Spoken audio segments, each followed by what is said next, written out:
Okay, people, so Aint Hidin Nuttin.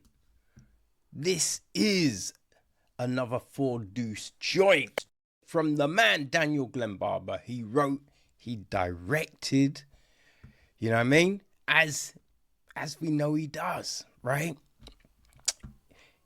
The film is produced by Angelica Naparella. Jonathan Clark handled the music. We have stunts from Callum Chiplin. The cast, right? So, we have got Keyz, aka Kenneth, or should that be Kenneth, aka Keyz, played by Keon Martial-Phillip. His let's try and find everything. Man, the way IMDb is sometimes laid out is not helpful.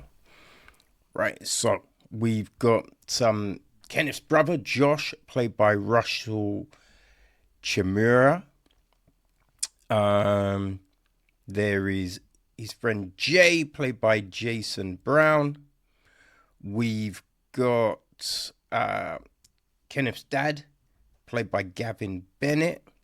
There's OP, played by Joshua Bakor. Blunt, played by Joshua Bennett-Moore. Joshua Bennett-Moore. Younger, played by John Bay. We have Sam, Lieutenant Sam, played by Callum Chiplin. Zeke, played by Arnold Ezekiel. There's Fred, played by Jordan Grant. Grimy is in it as himself.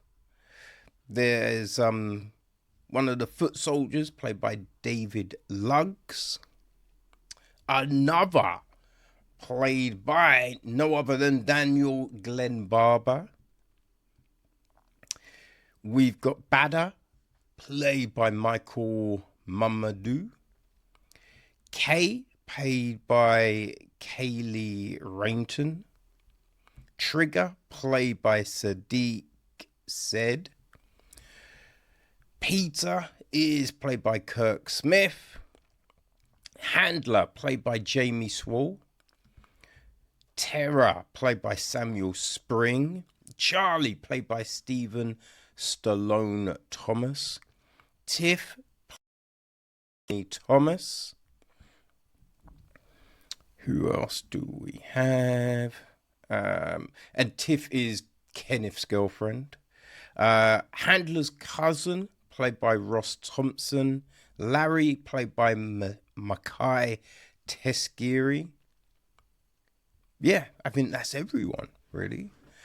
So the gist of the story: Keyz is on a mission to save enough money to build his own music studio.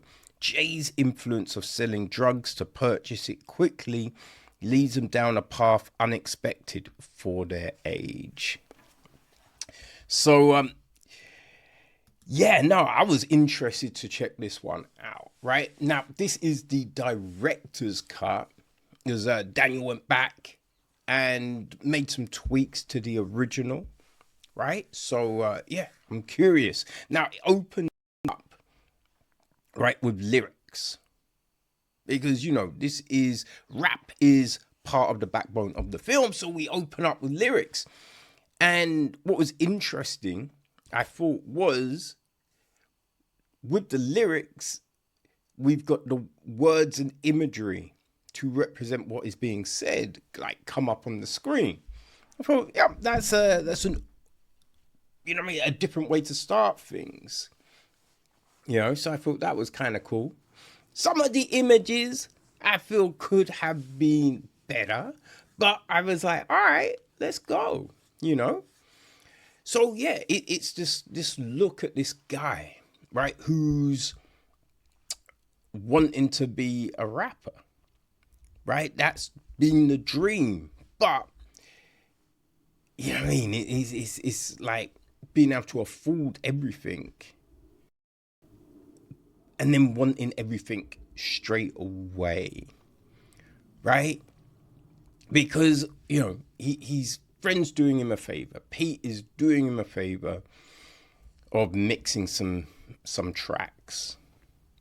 But then he's just like, yo, and you know what I mean? Do me this extra stuff and I'll just pay you. And he feels like, oh, wait, how is he wanting to charge me more? Which is kind of crazy, right? Because I think that was a big thing. It's accountability is a big part of this film. Because people seem to want stuff without having to put in the work, right? Or they want stuff, but don't think about what are the repercussions of these actions, you know? And it's all well and good, like talking trash on other people, but what are you doing? What are you doing? You know, so like there were some interesting things thrown out here. And we get to see all of this, you know, get to see all of this, these connections that are being made, these foolish moves, right? We get some jumps in time. Now, like it is always that frustrating thing of when people put up, you know what I mean, text on screen. It's not always that clear. And I gotta call out Mr. Glenn-Barbour for throwing up shit in red text. No solid background behind it. Dear, oh dear, oh dear. A conversation will be had. But you know, so we have a few jumps in time and things like that. But it's just this spiral, this spiral. And I think one of the things about watching the film is like you just feel real kind of uncomfortable. Real uncomfortable because you understand where this could be going, right? You understand the consequences that could come from what we're seeing. And it's just people being mad foolish, which you're just like, fuck, come on, man, don't do that thing, right? So I think it's a good job is done of, you know what I mean, bringing that emotional impact to the film. And yet, there's a point where we do see a Yes Man poster up on, I think we're in Kenneth's room, right? It might have been, I don't think it's Jay's. I think it was Kenneth's room. But we see a Yes Man poster. And I'm just like, a little Easter egg up in the spot. That was kind of cool. But yeah, no, we see all of these things. I will say, I feel that we could have had more of Kenneth's relationship with Tiff. You know what I mean? Because I think that's a good counterfoil. Like his relationship with his dad. It's a good counterfoil for everything else that is going on. You know? There is all of that. It's like the rap. We get a few like little freestyles, little rap battles going on. I was not feeling the rap. I was not feeling the freestyles, man. Like, I'm just like, yo, come on, motherfucker. I would have obliterated you. But I will say, different times. When I was coming up, you know what I mean? Dropping those bars. Because your boy did that shit back in the day, for real.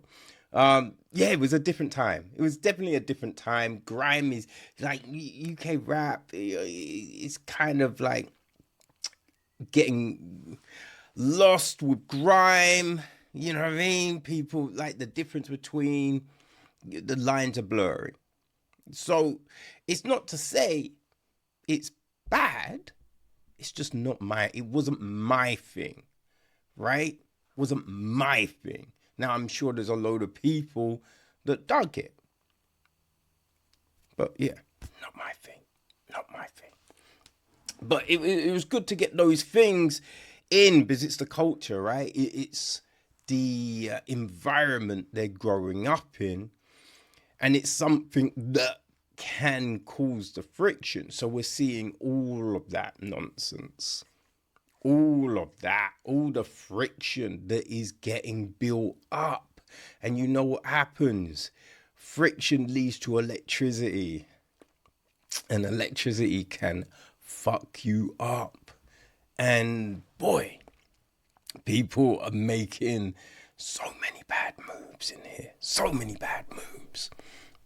You know, there was a bit at the end.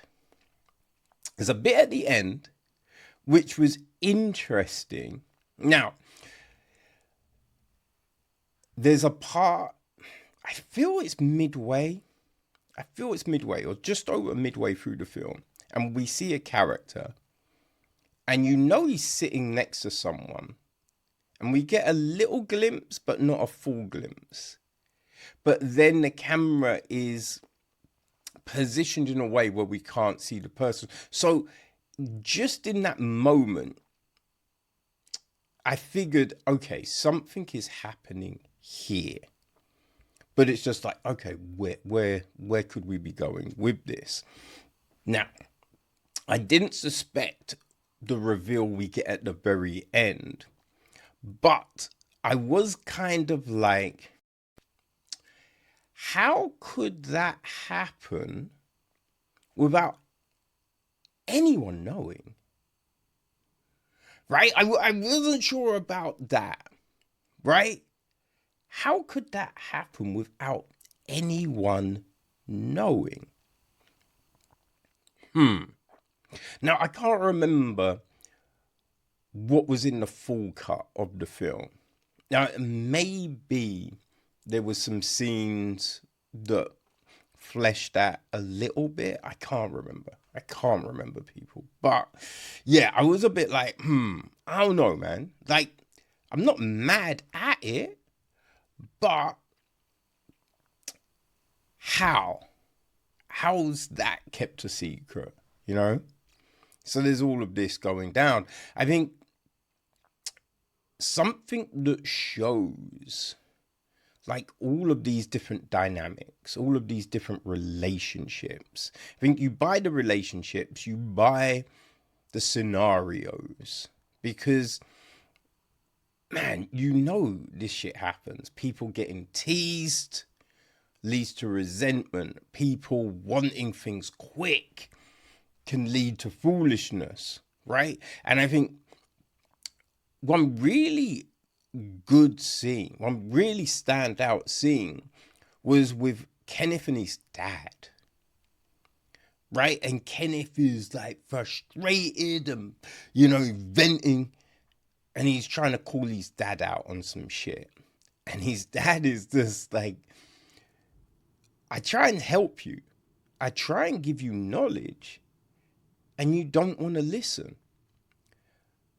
But you're quick to take advice from people with experience.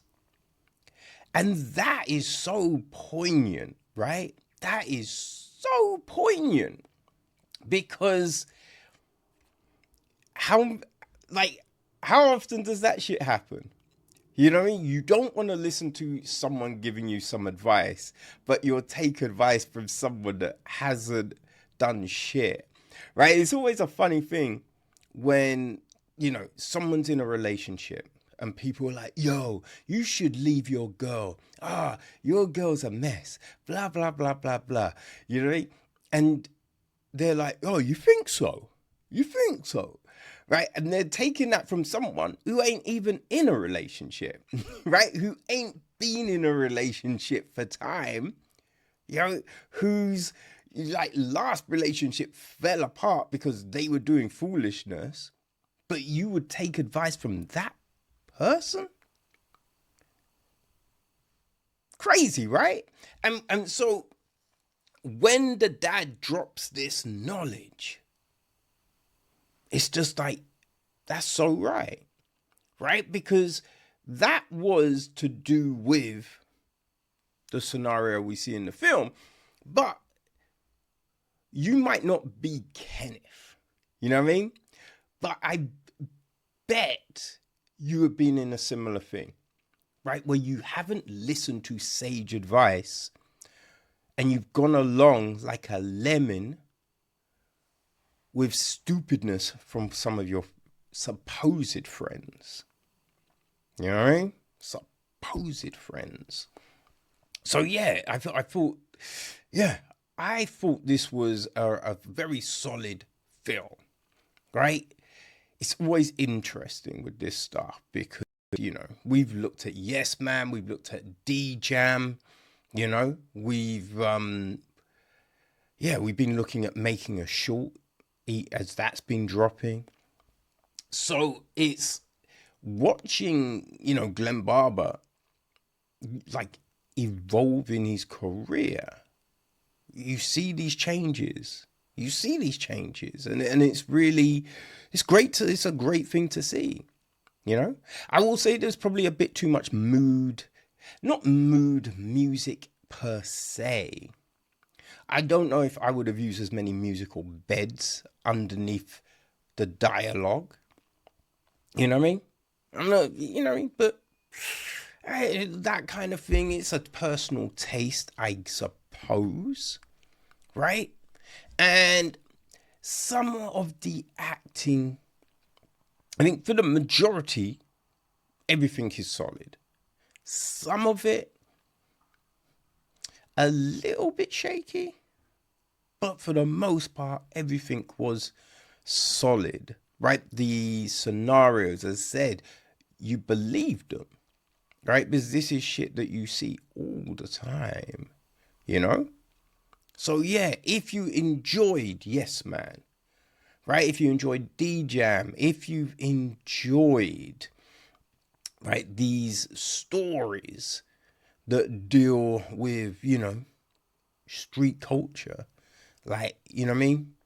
Stuff like Top Boy and, you know, just all of them kinds of things, then I think you will have a lot of fun with Aint Hidin Nuttin, right?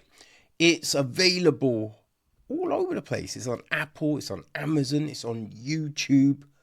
So yeah, people, go enjoy it. Support my homie. Support the one like Daniel Glenn-Barbour. And go watch Aint Hidin Nuttin.